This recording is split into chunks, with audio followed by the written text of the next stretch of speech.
Assalamu alaikum. Myself Sayyid Rabeed bin Azam, your physics instructor from V Tuitions. V Tuitions, as you all know, is Pakistan's first online free of cost learning platform जहां आपको अपने syllabus के हिसाब से ना सिर्फ video lectures बल्कि उसके अलावा उनके नोट्स और क्विजेस वगैरह बआसानी मिल जाते हैं, जिनको एक्सेस करने के लिए आप हमारी वेबसाइट www.vtuitions.com पे जाके इजीली साइन अप कर सकते हैं। और इसके अलावा आप हमारे लेक्चर्स के बाद जो क्विजेस होते हैं उनको अटेम्प्ट करके अपनी एग्जाम्स की तैयारी बहुत अच्छे से कर सकते हैं। तो लास्ट हमने चैप्टर 2 एंड किया था जो कि था स्केलर एंड वेक्टर। आज हम चैप्टर 3 स्टार्ट करेंगे, तो चलते हैं प्रेजेंटेशन की तरफ। So this is our chapter number 3 जो कि है मोशन। ओके, तो ये हमारी लेक्चर 1 की आउटलाइन होगी जिसमें हम इसके बेसिक कॉन्सेप्ट्स पढ़ेंगे, जैसे डिस्प्लेसमेंट क्या होती है, वेलोसिटी क्या होता है और वेलोसिटी ग्राफ के जरिए कैसे निकाली जाती है, ग्राफ पे कैसे प्लॉट की जाती है। इसके अलावा एक्सेलरेशन पढ़ेंगे। एक्सेलरेशन के बाद एक्सेलरेशन वेलोसिटी और टाइम के ग्राफ से किस तरह निकाली जाती है या ग्राफ किस तरह उसका प्लॉट किया जाता है, ये पढ़ेंगे। इक्वेशंस ऑफ मोशन पढ़ेंगे, फिर मोशन अंडर ग्रेविटी किस तरह ऑब्जेक्ट्स पे इन्फ्लुएंस करता है वो पढ़ेंगे 3.7 में। उसके बाद हम लॉस ऑफ मोशन पढ़ेंगे और उसके बाद लास्टली हमारी डेरिवेशन होगी जो कि बहुत इंपॉर्टेंट डेरिवेशन है। तो चलते हैं लेक्चर की तरफ। तो पहला हमारा टॉपिक है डिस्प्लेसमेंट। डिस्प्लेसमेंट मैंने पहले भी समझाया था, स्केलर्स वाले चैप्टर में भी आई थिंक समझाया था, और बहुत इजी एग्जांपल के साथ समझाया था कि एक पॉइंट से दूसरे पॉइंट तक जाने को हम डिस्प्लेसमेंट को कहते हैं या डिस्टेंस कहते हैं, डिस्टेंस कवर करना। अगर हम किसी एक स्पेसिफिक डायरेक्शन में जाएं, डिस्टेंस में डायरेक्शन का फैक्टर ऐड हो जाए तो वो डिस्प्लेसमेंट बन जाती है। इसकी एग्जांपल आप इस तरह लें कि हमें गूगल मैप्स पे हम जैसे एरिया वगैरह डालते हैं तो हमें लोकेशन जो आती है, डायरेक्शन बताई जाती है। तो ये बेसिकली डिस्प्लेसमेंट का ही एक एग्जांपल हम कह सकते हैं। जैसे मैंने यहाँ पॉइंट ए डाला, डिफेंस डीएचए डाला पॉइंट ए, और पॉइंट बी मैंने डाला कोरंगी इंडस्ट्रियल एरिया। तो ये बेसिकली वो डिस्प्लेसमेंट ही बता रहा है। अच्छा, मैं इसको डिस्प्लेसमेंट क्यों बोल रहा हूँ, डिस्टेंस क्यों नहीं बोल रहा, क्योंकि ये पार्टिकुलर डायरेक्शन में बता रहा है, from point A to point B. अच्छा, इसके बाद है वेलोसिटी। वेलोसिटी क्या होगी? Again speed. स्पीड को अगर हम टाइम का फैक्टर दे दें तो वो बन जाएगी वेलोसिटी। जिस जिस तरह डिस्टेंस को टाइम सॉरी डायरेक्शन का फैक्टर, जिस तरह डिस्टेंस को डायरेक्शन का फैक्टर हम देते हैं तो वो बन जाता है डिस्प्लेसमेंट। बिल्कुल इसी तरह स्पीड को जब हम डायरेक्शन का फैक्टर दे देंगे तो वो बन जाएगी velocity. Speed in a particular direction is called velocity. अच्छा, इसका ग्राफ कुछ इस तरह प्लॉट होता है कि अगर हमारी जो वेलोसिटी है वो यूनिफॉर्म है, यूनिफॉर्म मतलब उसमें चेंज नहीं आ रहा, तो उसका ग्राफ इस तरह स्ट्रेट लाइन में लीनियर ग्राफ बनेगा। और ग्राफ में हम एक एक्सिस पे, वाई एक्सिस पे डिस्टेंस प्लॉट किया हमने और एक्स एक्सिस पे टाइम को प्लॉट किया। तो जिस तरह टाइम बढ़ता जाएगा और डिस्टेंस बढ़ता जाएगा, वेलोसिटी ऐसे प्लॉट होती जाएगी। वेलोसिटी क्योंकि यूनिफॉर्म है, इसमें चेंज नहीं आ रहा। लेकिन अच्छा, इसको निकालेंगे किस तरह ग्राफ के जरिए? A B upon O B. Sir यहाँ ए बी ये वाली लाइन है, A B from point A to B, और O B from point O to B. इन दोनों को जब डिवाइड करेंगे तो हमारी वेलोसिटी आ जाएगी। बिल्कुल सिमिलरली इसका ग्राफ जो नॉन यूनिफॉर्म वेलोसिटी का बनेगा, नॉन यूनिफॉर्म मतलब जो कि सेम ना हो, जिसमें चेंजेस आ रहे हो, तो उसका ग्राफ कुछ इस तरह का बनेगा जिसमें हम इस ट्राइंगल को कंसीडर करके अपनी वेलोसिटी की वैल्यूज निकालेंगे, जिसमें हम G to F upon E to F करेंगे। तो बेसिकली इसको बताने का मकसद ये था कि जब इस तरह का शॉर्ट क्वेश्चन में अक्सर पूछा जा सकता है कि ग्राफ भी ड्रॉ करें यूनिफॉर्म वेलोसिटी और नॉन यूनिफॉर्म वेलोसिटी का, इनसे कोई न्यूमेरिकल्स टाइप तो क्वेश्चन नहीं आते, लेकिन ग्राफ शॉर्ट क्वेश्चन में पूछा जा सकता है विद डेफिनेशन, एक्सेलरेशन या वेलोसिटी की डेफिनेशन के साथ उनका ग्राफ पूछा जा सकता है, ड्रॉ करने को आ सकता है। अच्छा, वेलोसिटी के बाद हम चलते हैं एक्सेलरेशन के कॉन्सेप्ट पे। एक्सेलरेशन क्या होता है? Rate at which velocity changes with time, मतलब वेलोसिटी अपॉन टाइम। वेलोसिटी जिस रेट से चेंज हो रही है उसको हम कहते हैं एक्सेलरेशन, मतलब स्पीड में जो चेंज आ रहा है विद टाइम उसको हम कहेंगे एक्सेलरेशन। इसकी एग्जांपल इस तरह से ले लें कि एक कार है जो एक्सेलरेट कर रही है from 0 to 60 miles per hour in a certain time. मतलब 0 to 60 माइल्स तक वो गई, तो वो एक्सेलरेशन उसमें बार बार होती गई, तभी वो गई ना। अच्छा, एक पार्टिकुलर स्पीड से दूसरी स्पीड में जाने के लिए हमें एक्सेलरेट करना पड़ता है। अच्छा, इसका ग्राफ कुछ इस तरह बनेगा। जब यूनिफॉर्म एक्सेलरेशन होगी तो अगेन वेलोसिटी की तरह ही इसका ग्राफ बनेगा, बिल्कुल स्ट्रेट लाइन लीनियर ग्राफ। और जब नॉन यूनिफॉर्म एक्सेलरेशन होगी तो नॉन यूनिफॉर्म वेलोसिटी की तरह ही कर्व बनेगा इसका। कोई मुश्किल कॉन्सेप्ट नहीं है ये, सिर्फ जस्ट इसलिए बताया जा रहा है कि इन केस ये शॉर्ट में आ सकता है तो उसके लिए आप प्रिपेयर्ड रहें। अच्छा, इसकी इक्वेशन जस्ट मैथमेटिकल फॉर्मूलाज हैं जो कि किसी भी ऑब्जेक्ट का मोशन डिस्क्राइब करते हैं। वो ऑब्जेक्ट जो कि एक यूनिफॉर्म एक्सेलरेशन में जा रहा हो, यूनिफॉर्म एक्सेलरेशन उस पर अप्लाई हो रही हो। अच्छा, इसमें जो फैक्टर्स हम अप्लाई करते हैं, जो वेरिएबल्स अप्लाई होते हैं, वो है डिस्प्लेसमेंट का वेरिएबल, वेलोसिटी, एक्सेलरेशन और टाइम। अच्छा, अगर हम इन इक्वेशंस को डिस्कस करें तो पहली इक्वेशन बनती है v f equals to v i plus a t. इसको इस तरह से समझें कि वी एफ मतलब फाइनल वेलोसिटी, जो फाइनल वेलोसिटी है जब हम उसको ऑब्जर्व कर रहे हैं या कैलकुलेट कर रहे हैं, तो वो हमेशा इक्वल होगी वी आई मतलब इनिशियल वेलोसिटी के, जहां से हमने अपनी ऑब्जर्वेशन स्टार्ट की थी, प्लस ए इंटू टी मतलब एक्सेलरेशन इंटू टाइम, के टाइम के साथ कितना एक्सेलरेट होता गया। जब उसको हम वी आई से प्लस करेंगे तो ऑब्वियसली हमारा फाइनल वेलोसिटी आ जाएगी। बिल्कुल इसी तरह सेकंड इक्वेशन है, और ये आई एम श्योर ये इक्वेशंस आपने मैट्रिक में भी पढ़ी होंगी। इन इक्वेशंस के जरिए हम इनके न्यूमेरिकल्स बहुत आसानी सॉल्व कर सकते हैं, जिसमें डिस्प्लेसमेंट, वेलोसिटी, एक्सेलरेशन, टाइम ये वेरिएबल्स आते हैं। अच्छा, motion under gravity, motion of objects under the influence of earth's gravitational field. जो अर्थ की ग्रेविटी है, जो ग्रेविटेशनल पुल है अर्थ का, उसमें जो ऑब्जेक्ट्स का मोशन होता है उसको हम कहते हैं मोशन अंडर ग्रेविटी। अच्छा, नियर द अर्थ सरफेस जो ऑब्जेक्ट्स होते हैं अर्थ के सरफेस के करीब, वो एक कांस्टेंट एक्सेलरेशन एक्सपीरियंस करते हैं। इस वजह से, ग्रेविटी की वजह से, जो अर्थ के अंदर ग्रेविटी होती है, ग्रेविटेशनल पुल होता है, उसकी वैल्यू कांस्टेंट है जो कि है 9.8 मीटर पर सेकंड स्क्वायर। इस एक्सेलरेशन के साथ अर्थ टुवर्ड्स इटसेल्फ किसी भी ऑब्जेक्ट को पुल करती है। अच्छा, इसकी रियल वर्ल्ड एग्जांपल में अगर हम देखें तो एक बॉल है जो कि हवा में फेंकी जाती है, तो वो वापस नीचे आती है। तो वो जब नीचे आ रही होती है वापस, तो हर सेकंड में उसकी स्पीड बढ़ रही होती है, क्योंकि उसकी एक्सेलरेशन तो कांस्टेंट है, लेकिन वो एक्सेलरेशन उसकी स्पीड में एड अप होती रहती है। तो इसकी स्पीड एट द एंड आपके पास बढ़ी हुई आती है। मतलब जब वो ऊपर जाती है और फिर वापस अपना मोशन स्टार्ट करती है नीचे आने के लिए, तो उसकी स्पीड एट एवरी सेकंड बढ़ रही होती है। लॉज ऑफ मोशन देखते हैं। अच्छा, ये फंडामेंटल प्रिंसिपल्स हैं जो कि हमें बताते हैं behaviour of objects in motion. जो ऑब्जेक्ट्स अगर मोशन एक्सपीरियंस कर रहे हैं, इन मोशन है, तो वो किस तरह बिहेव करते हैं उनके बारे में है ये लॉज। अच्छा, इसके अंदर है जो फर्स्ट लॉ है वो है लॉ ऑफ इनर्शिया। बोलते हैं इनर्शिया क्या होता है, अभी नेक्स्ट स्लाइड में समझ आ जाएगा। Law of force and acceleration, इसमें फोर्स और एक्सेलरेशन का रिलेशन है। और नेक्स्ट है law of action and reaction. और आई एम श्योर ये लॉज भी आपने मैट्रिक में पढ़े होंगे, तो रिवीजन हो जाएगा। अच्छा, ये लॉज फॉर्मुलेट किए सर आइजैक न्यूटन ने। न्यूटन के नाम से सभी वाकिफ होंगे।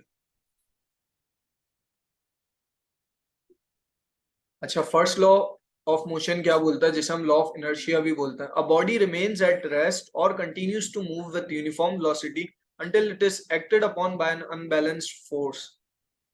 ओके, ये लॉ कहता है कि एक बॉडी या तो रेस्ट में रहेगी या तो अपनी यूनिफॉर्म वेलोसिटी के साथ मूव करती रहेगी, जब तक उसके अंदर कोई एक्सटर्नल फोर्स उस पर अप्लाई ना हो जाए। उस पर जब तक कोई एक्सटर्नल फोर्स अप्लाई नहीं होगी, वो अपना वेलोसिटी या अपनी स्टेट चेंज नहीं करेगी, स्टेट ऑफ रेस्ट। इसकी एग्जांपल इस तरह से समझें कि when a car suddenly stops, जब एक गाड़ी स्टॉप हो जाती है सडनली, तो होता क्या है कि जो पैसेंजर अंदर बैठा होता है वो फॉरवर्ड जा रहा होता है। जब ब्रेक अप्लाई होता है तो पैसेंजर्स जो बैठे होते हैं या ड्राइविंग सीट पर या उसके साथ वाली सीट पर, तो वो एकदम आगे की तरफ पुश मिलता है उन्हें। तो इस वजह से सीट बेल्ट्स लगाई जाती हैं, क्योंकि लॉ ऑफ इनर्शिया बेसिकली होता है कि किसी भी ऑब्जेक्ट का ना अपनी पोजीशन ना चेंज करने का समझ लें हर एबिलिटी, ना चेंज करने की एबिलिटी, मतलब हर ऑब्जेक्ट ये कोशिश करता है कि उसकी पोजीशन ना चेंज हो, इक्विलिब्रियम में रहे, इसको इक्विलिब्रियम भी बोलना। तो ओके, फिर सेकंड लॉ देखते हैं हम। The force acting on an object is directly proportional to the mass of the object and acceleration produced. F equals to m है, ये इक्वेशन हमने बहुत पढ़ी होगी। इस इक्वेशन से ही हमें पता चलता है कि फोर्स जो है वो डायरेक्टली प्रोपोर्शनल है मास और एक्सेलरेशन के। डायरेक्टली प्रोपोर्शनल होने का मतलब है कि मास बढ़ेगा तो फोर्स भी बढ़ानी पड़ेगी, एक्सेलरेशन बढ़ेगी तो फोर्स भी बढ़ेगी। या इसको वाइस वर्सा भी कर सकते हैं हम कि मास कम होगा तो फोर्स भी कम हो जाएगी, या एक्सेलरेशन कम होगी तो फोर्स भी कम हो जाएगी। तो इसकी एक एग्जांपल देखते हैं। एक शॉपिंग कार्ट को आप अगर पुश कर रहे हैं किसी शॉपिंग मॉल में, इस तरह के शॉपिंग कार्ट को, तो अगर वो उसके अंदर लोड नहीं होगा ज्यादा, तो आप उसे बासानी एक सर्टेन वेलोसिटी पे पुश कर सकते हैं, चला सकते हैं। लेकिन हम देखते हैं कि हम जैसे जैसे उसका वेट बढ़ाते हैं या मास बढ़ाते हैं उसका, जब उसको लोड करते रहते हैं तो उसको जो पुश, हमें सेम स्पीड पे पुश कराने के लिए ज्यादा फोर्स लगाने की जरूरत पड़ती है। तो ये प्रूफ करता है, या ये एक एग्जांपल है इस इक्वेशन की, which is F equals to m. Next हमारे पास है, बहुत पॉपुलर लॉ है, for every action there is an equal and opposite reaction. हर एक्शन का इक्वल और ऑपोजिट रिएक्शन होता है। इसकी एग्जांपल ये स्विमर की ले सकते हैं कि जब हम एक सर्टेन डायरेक्शन में अपने हाथ और पाँव चला रहे होते हैं वाटर को पुश बैक करने के लिए, तो वाटर भी हम पे वही फोर्स अप्लाई कर रहा होता है हमें पुश फॉरवर्ड करने के लिए। हमें फॉरवर्ड पुश करता है, हम वाटर को बैकवर्ड पुश कर रहे होते हैं, जिसकी वजह से हम आगे जाते हैं स्विम करते हुए। ओके, सो नेक्स्ट है हमारे पास motion of bodies connected by a string. ये न्यूमेरिकल्स, आई एम सॉरी, ये डेरिवेशन बहुत आती है। दो इसके केसेस हैं, case one and case two, और लाजमी कोई ना कोई एक केस हर ईयर में ऑलमोस्ट आ जाता है। तो हम दोनों केसेस इसके डिस्कस करेंगे। Motion of objects connected by a string और रोप। एक स्ट्रिंग या रस्सी की मदद से ऑब्जेक्ट्स जब कनेक्ट किए जाते हैं तो उनका जो मोशन होता है, जैसे एक पेंडुलम या एक पुली, तो उसको हम स्टडी करेंगे कि वो किस तरह होता है। टेंशन इन द स्ट्रिंग और rope affects the motion of the objects. String या रोप जो रस्सी होती है उसके अंदर टेंशन की जो फोर्स होती है वो ऑब्वियसली अफेक्ट करती है मोशन ऑफ ऑब्जेक्ट्स को। और motion can be analyse using principle of forces and motion. तो ये जो मोशन है जो connected by string, bodies connected bye string वाला मोशन है, इसको हम एनालाइज कर सकते हैं यूज करते हुए फोर्स के प्रिंसिपल्स को और मोशन, फोर्स एंड मोशन के प्रिंसिपल को। जैसे केस नंबर वन देखते हैं हम, इसको पहले डिस्कस कर लेते हैं। यहाँ हमारे पास एक सिंपल पुली पे ये रोप जा रही है, या स्ट्रिंग कह लें, से स्ट्रिंग जा रही है जिससे दो बॉडीज दोनों एंड्स पर कनेक्टेड हैं। और आप देख सकते हैं, इसकी एक एग्जांपल हम लें अगर, तो एक वेल की एग्जांपल आती है हमारे जहन में कि वेल में भी इसी तरह होता है, दो बॉडीज वर्टिकली जा रही होती है डाउनवर्ड्स। अच्छा, अगर मैं बोलूं कि ये दोनों डाउनवर्ड्स वर्टिकली जा रही हैं, लेकिन इनके मासेस तो सबसे पहले अनइक्वल हैं, तो कौन सा मास ज्यादा होगा?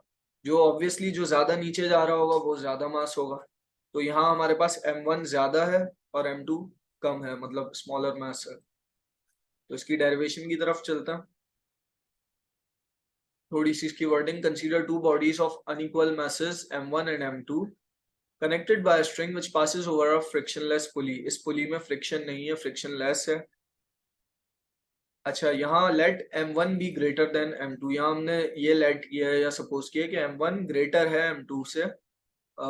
तो उसकी वजह से क्या होगा कि बॉडी ए जो होगी जिसका मास m1 है वो डाउनवर्ड जाएगी।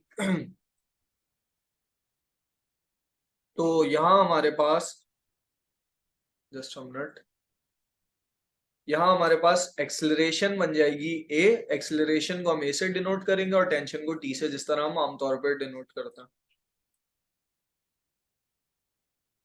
सो फर्स्ट हम बॉडी ए को कंसीडर करते हैं जो जिसका मास ज्यादा था।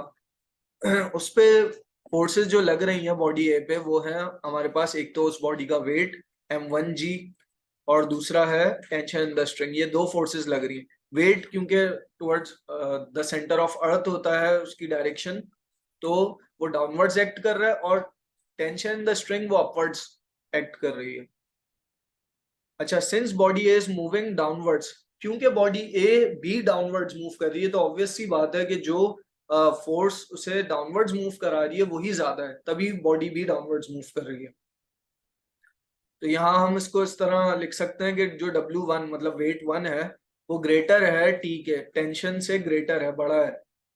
तो हमारे पास ये इक्वेशन बन गई mg minus T I am sorry, okay, so हमारी इक्वेशन बन गई m1g minus T.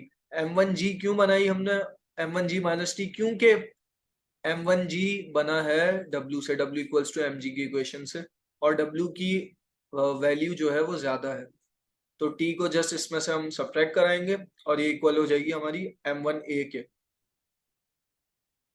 Just f equals to ma के ही फॉर्मूले से बना है। तो ये हमारी एक इक्वेशन बन गई थी।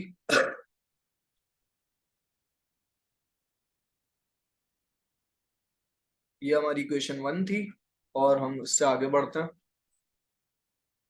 अब हम बॉडी बी को अगर कंसीडर करें तो अगेन दो फोर्सेस हमारी एक्ट कर रही हैं बॉडी बी पे, एक उसका वेट और एक उसकी tension in the string. Again वही होगा, डाउनवर्ड्स, वेट डाउनवर्ड्स एक्ट कर रहा है और टेंशन उसको अपवर्ड्स एक्ट करा रही है। क्योंकि बॉडी बी अपवर्ड्स जा रही है तो यहाँ टेंशन की फोर्स बढ़ी है, वरना ये भी डाउनवर्ड्स जा रही होती। तो अगेन वही काम करेंगे हम, क्योंकि टेंशन की फोर्स यहाँ बड़ी है तो हम इक्वेशन में टेंशन को पहले लिखेंगे और उसमें से m2g मतलब mg को ही, वेट को उसके माइनस करा देंगे। ये 2 जस्ट इसलिए लिखा है क्योंकि ये बॉडी 2 है तो उसका वेट 2 और मास 2, इक्वेट करा देंगे हम m2a से। ये हमारी बन गई इक्वेशन 2। इससे आगे बढ़े, अगर हम कैलकुलेट करना चाहते हैं a, तो जो हमारी इक्वेशन 1 और 2 बनी है उनको हम जस्ट ऐड करा दें। हमने यहाँ ऐड करा दी लेफ्ट हैंड साइड को लेफ्ट हैंड साइड के साथ और राइट हैंड साइड को राइट हैंड साइड के साथ। इस टी, ये माइनस टी से प्लस का टी कैंसिल, हमारे पास ये बची। अब हमने इस स्टेप में एक और काम किया, ये ए वाले वेरिएबल्स, ए वाले को एक जगह वैल्यूज को कर लिया और जी वालों को अलग कर लिया। इससे हमारा फायदा क्या हुआ कि ए हमने कॉमन ले लिया, क्योंकि हमें ए की वैल्यू ही चाहिए थी एक्सेलरेशन की, तो ए हमने कॉमन ले लिया और बाकी सबको दूसरी तरफ भेज दिया, जिससे हमारे पास एक्सेलरेशन की इक्वेशन आ गई। अब t की वैल्यू निकालने के लिए हम इन दोनों इक्वेशंस को डिवाइड कराएंगे, लेफ्ट हैंड साइड से, राइट हैंड साइड से, t की वैल्यू निकालने के लिए। जब इस तरह हमने लिख दिया उसके बाद हम इसको ऐसे क्रॉस में मल्टीप्लाई कराएंगे। क्रॉस में मल्टीप्लाई करा के हमारी कुछ ऐसी वैल्यूज बनी, और उन वैल्यूज को सिंपली फिर हमने क्या किया कि t वालों को एक जगह कर दिया, जैसे ये m1t प्लस m2t हो गया, और mmg मतलब m1 m2g वालों को एक जगह कर लिया। इन दोनों को जब हमने प्लस करवाया तो हमारे पास 2m1 m2 आ गया, और g को हमने यहाँ कॉमन ले लिया।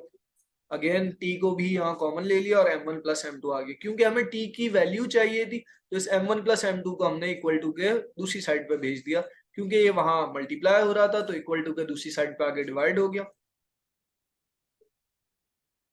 अब हम देखते हैं केस 2 को। केस 2 में हमारे पास है कुछ इस तरह की डायग्राम। इसमें हो क्या रहा है कि जो एक बॉडी है वो तो वर्टिकली ही मूव कर रही है, लेकिन जो दूसरी बॉडी वो एक हॉरिजॉन्टल सरफेस पे मूव कर रही है जहां फ्रिक्शन भी है। तो हम दो बॉडीज है हमारे पास, एक m1 m2, अगेन वही वर्डिंग्स है सिंपल। अच्छा, बॉडी ए जो है वो मूव कर रही है वर्टिकली डाउनवर्ड्स, तो उस पे हम बिल्कुल वही कंडीशंस अप्लाई करेंगे जो हमने लास्ट केस में किया। बॉडी बी के बारे में क्या कह रहे हैं कि बॉडी बी मूव कर रही है एक स्मूथ हॉरिजॉन्टल सरफेस पे टुवर्ड्स द पुली, पुली की तरफ मूव कर रही है विद सेम एक्सेलरेशन।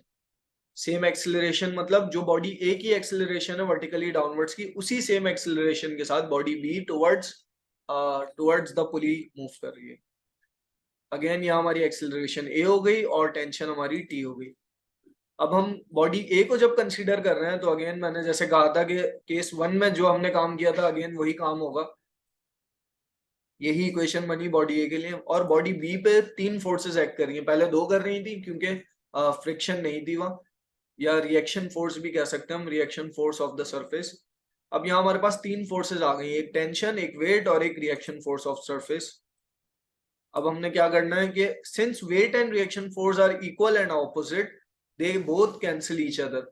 जो वेट है इसका और रिएक्शन फोर्स है वो एक दूसरे के इक्वल और ऑपोजिट है, तो उन दोनों ने एक दूसरे को क्या कर दिया, कैंसिल कर दिया। तो अब हमारे पास जो नेट हॉरिजॉन्टल फोर्स आ गई टी की, वो आ गई टी इक्वल्स टू m2a। ये बॉडी बी की इक्वेशन में आ गई हमारे पास। अच्छा, ये आई कैसे? इस पे हमने जो कंडीशन अप्लाई की है वो ये है कि क्योंकि ये दोनों जो, आई एम सॉरी मेरा गला थोड़ा खराब है आज, जो वेट और रिएक्शन है ये ऑपोजिट डायरेक्शन में एक दूसरे को, या हम अगर वापस देखें इस पर, ऑपोजिट डायरेक्शन में मूव कर रहे हैं। रिएक्शन फोर्स की डायरेक्शन अलग है और वेट की डायरेक्शन अलग है। रिएक्शन फोर्स की ये डायरेक्शन है जैसे हम यहाँ देख सकते हैं एरो से, और वेट की डायरेक्शन डाउनवर्ड्स है। तो क्योंकि ये दोनों फोर्सेस बराबर हैं तो ये दोनों एक दूसरे को कैंसिल आउट कर गई, जिससे हमारा काम आसान हो गया और हमारे पास सिर्फ T equals to m a बचा, वरना F equals to m a में हमारे पास यहाँ T भी बचता, R भी बचता और mg भी बचता। तो क्योंकि वो दोनों इक्वल एंड ऑपोजिट थी, मतलब प्लस माइनस कैंसिल आउट हो गई और हमारे पास T इक्वल्स टू m2a बचा। अब हमें जस्ट क्या करना है कि इन दोनों इक्वेशंस को ऐड करना है।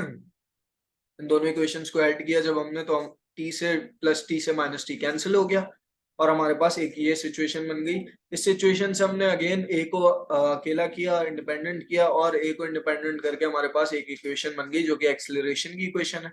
सिमिलरली हमने एक्सेलरेशन की इक्वेशन पुट की इस इक्वेशन में, ये जो इक्वेशन 2 बनी थी, तो हमारे पास ये आ गई टेंशन की इक्वेशन। बहुत सिंपल है ये, इसमें कोई ऐसी मुश्किल चीज नहीं है।